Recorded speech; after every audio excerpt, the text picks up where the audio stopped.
문화와 관련된 모든 정보 풀어보는 문화 이 수다. 이번 주는요, 장터에 대해서 얘기를 하려고 합니다. 장터하면은 뭐 좀 예스럽게 들리긴 하지만 이미 서울시를 비롯해서 여러 지자체에서 정기적으로 기획하는 장터들이 있거든요. 지자체의 독특한 정책의 한 방향으로 설정되고 있는 이 장터. 왜 인기가 있는지, 어떻게 알차게 즐길 수 있는지 김원식 평론가와 함께 얘기 나눠보겠습니다. 안녕하세요. 네, 안녕하십니까. 장터, 그러면 뭐 한국인들한테는 굉장히 의미 있는 그런 문화적 공간이라고 볼 수 있죠? 그렇죠. 그래서 사실 해외에서는 뭐 예. 스트리트 마켓이다 아니면 예. 광장 시장이다 이런 광장의 개념 같은 거 얘기하는데 그렇죠. 사실 우리에게는 어떤 정이라고 해야 될까요? 이런 예. 것들을 느낄 수 있는 좀 독특한 공간이기 때문에 예. 이 현대적으로 뭐 이렇게 보여줘야 되는 어떤 그런 측면이 좀 많이 있다고 저는 생각을 합니다. 예. 그렇기 때문에 이 단순히 어떤 시장의 개념도 아니고 그렇죠. 현대인들이 좀 잃어가는 그런 정서들을 느낄 수 있는 일종의 저는 문화 공간으로서 입지를 구축해야 된다고 생각이 들고요. 그래서 지자체들이 이렇게 신경을 쓰고 장터를 만들려고 하는 거죠? 그렇죠. 그리고 무엇보다도 사실 그런 장터 같은 정서를 느낄 수 있을 만한 시장이라든지 이런 어떤 물건을 구매할 수 있는 공간이 많이 없어졌기 때문에 맞아요. 지금 현재는 대부분 자본화되고 규모화되고 그리고 좀 비인간화된 어떤 그런 측면들이 많기 때문에 맞습니다. 그래서 좀 도시 공간에서 삶의 그런 정서와 정을 느낄 수 있는 공간에서 자신들이 필요한 물품도 사고 또 심지어는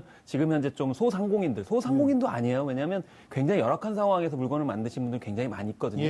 그분들한테 도움을 주면서 일종의 상생 역할을 할 수 있는 그런 역할을 할 수 있기 때문에 지자체도 당연히 이제 관심을 보여줘야 되고 이것이 나중에는 관광 상품화. 특히 그렇지. 이제 해외 관광객들도 많이 유치할 수 있기 때문에 그런 예. 점에서 굉장히 경제적으로도 의미가 있다고 보겠습니다. 아니, 실제로요, 지금 뭐 이태리 같은 데에서는 이 유통마진을 혁신적으로 줄인 이런 장터가 굉장히 인기예요. 그래서 그렇습니다. 일부러 그 장터에 가서 물건 쇼핑하려고 그냥 이태리까지 가는 사람들도 있잖아요. 명품이 막 너무 싸게 나와 있고 막 이렇다는 거잖아요. 사실은 대안시장이라고 저는 생각이 드는데요. 예.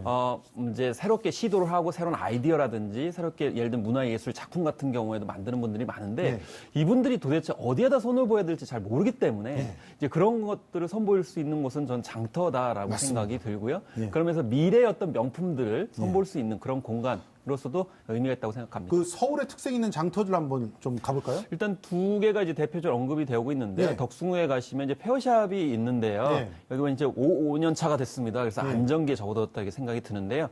그래서 5월 달부터 11월 3일까지 여름에 약간 더울 때는 좀 쉬었다가 이제 하는데요. 매주 목요일에서 토요일까지 오전 11시부터 오후 6시까지 한다는 시간적인 그런 제한이 있는데 이 주제를 보면 사회적 경제 관점에서 청년 기업이라든지 여성 기업, 장애인 기업들이 만든 액세서리나 이런 공예품 또 예술품 등을 판매를 합니다. 무엇보다도 요즘에 체험이 대세인데요. 체험도 하시고 문화 공연도 같이 즐길 수 있는 마당이 펼쳐집니다. 또 한 군데가 어딘가요?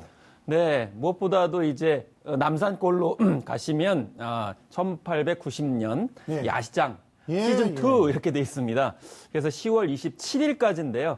매주 토요일이고요. 여기는 좀 약간 시간이 깁니다. 오후 2시부터 밤 9시까지. 그러니까 야간 야시장이기 때문에 이 야시장에서만 볼 수 있는 풍광들 또 음식들 맛보실 수 있는데요. 무엇보다도 한양 저작거리 1890년대의 시간여행이라는 테마를 잡고 있습니다. 그래서 1890년대 조선말 개화기 장터를 재현해서 특히나 남산골은 전통가옥이 많이 거기에 모여 있잖아요. 완전히 정치가 달라지더라고요. 그렇습니다. 그렇기 때문에 굉장히 고풍스러운 그런 느낌의 가장 어떤 예스러운 장터라고 저는 생각이 드네요. 마치 시간 여행을 떠난 것처럼 갈 수도 있는 그런 곳인데 아마 여기 가서 이제 한복 입고 들어가시면 진짜 더 시간 여행 갈 것 같습니다. 근데 이런 그 특색 있는 장터들이 완전히 뿌리를 내렸다 이렇게 얘기를 하고 있는데 왜 그렇게 시민들이 긍정적으로 평가를 하고 있나요? 여기 무엇보다도 여기 가면 이제 다른 데 없는 그런 일단 마당이 펼쳐진다는 점에서 굉장히 여유롭다는 점이 가장 큰 특징이라고 볼 수가 있겠어요. 대부분 뭐 이런 데 보시면은 이렇게 한적한 공간에서 여유롭게 이제 산책도 하시면서 즐겁게 보실 수가 있겠고요. 무엇보다 특색이 있죠. 그래서 남산골 야시장 같은 경우는 다른 데 없는 그런 독특한 콘텐츠들이 상당히 많이 있기 때문입니다. 지금 현재 많이 쇼핑을 즐기시는 걸 보면 어디나 다 매장이 다 똑같아요. 그렇죠. 그리고 파는 판매도 똑같고 심지어는 뭐 거기서 이제 물건을 파시는 분들 같은 경우에도 말도 다 똑같고요. 맞아요. 그래서 개성이 없는 그런 우리의 어떤 시장, 마켓의 풍광을 이런 이제 특색 있는 예. 장터에서 엿볼 수가 있다 이렇게 볼 수가 있겠고요. 지자체 입장에서도 당연히 사회 경제적인 입장 또 명소화 관점에서 봤을 때도 적극적으로 나설 수밖에 없는 측면이 있습니다.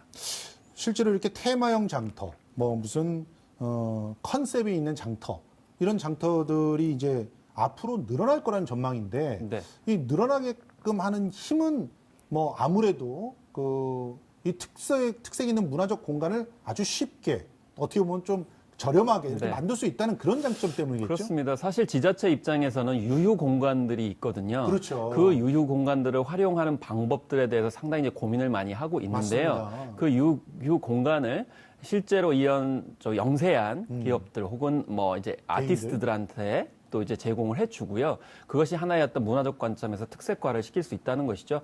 그리고 최근에 이제 서울에서 농부의 시장이라고 하는 곳을 예. 열었는데 이 농부의 시장은 그야말로 이 서울시와 그런 지역의 농부와 연결을 시킨다고 볼 수가 있겠습니다. 사실 우리나라에서 대학에서 이런 거 많이 했었는데 그렇죠. 지역성이라는 것이죠. 예. 그래서 지역 특산품 같은 것을 이제 판매할 수 있는 활로를 모색해 주는데 사실 서울시가 한동안에는 도시농업들을 많이 강조를 했어요. 그런데 도시농업이 자칫 잘못하게 되면 서울 안에서의 농업만 이제 강조할 가능성이 있는데 맞습니다. 이렇게 농부의 시장 같은 경우에는 전국에 있는 농부들의 농산물들을 값싸고 저렴하게 소비자와 연결시켜 주고 있기 때문에 무엇보다도 큰 역할을 한다는 것이죠. 그래서 사실 서울이라는 어떤 그런 자치단체가 한국에서 차지하는 영향이 굉장히 크거든요. 예. 그렇기 때문에 지역의 농부한테도 큰 힘이 될 수 있다고 생각이 들고요.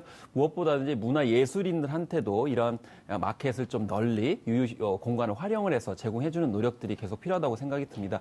그리고 앞으로도 사실 이런 시장들은 늘어날 수밖에 없다고 생각이 듭니다. 왜냐하면 이 시장에 대한 어떤 피로증들이 갈수록 이제 증가하고 있는 그런 현재 뭐 마트 측면들이 중심의 많이 시장. 있기 때문에요. 그런 면에서 어떤 문화적 관점에서 다양성을 요구하는 시민들의 욕구가 많아지기 때문에 그런 유휴 공간이 비록 적다 하더라도 이것을 어떻게 잘 활용할 것인가 했던 문화적 기획력이 굉장히 중요하고 또 서울시가 모범적인 모델을 자꾸 이제 만들어줬으면 좋겠다는 생각이 듭니다. 아니 그런 부분도 주목을 받더라고요. 유통 구조에 대한 혁신들을 촉진할 수도 있고 네. 그리고 공동체 문화를 더 뭐 확산시킬 수도 있다 이런 얘기들도 있던데 어떤 측면에서 그런가요? 그렇습니다. 일단 유통 측면에서 봤을 땐 지금 현재 소비자와 생산자를 직접적으로 연결시키는 마당이 직거래하게 사실상 하는 거죠? 거의 없는 예. 어떤 그런 측면이 있고요. 직거래를 한다 하더라도 굉장히 제한된 품목에 지금 한정되어 맞아요. 있는 경우가 상당히 많기 때문에 중요한 것은 그 품목들을 얼마나 다양화할 것인가 네. 어떻게 또 발굴을 할 것인가가 굉장히 중요하다라고 이렇게 볼 수가 있겠는 거죠.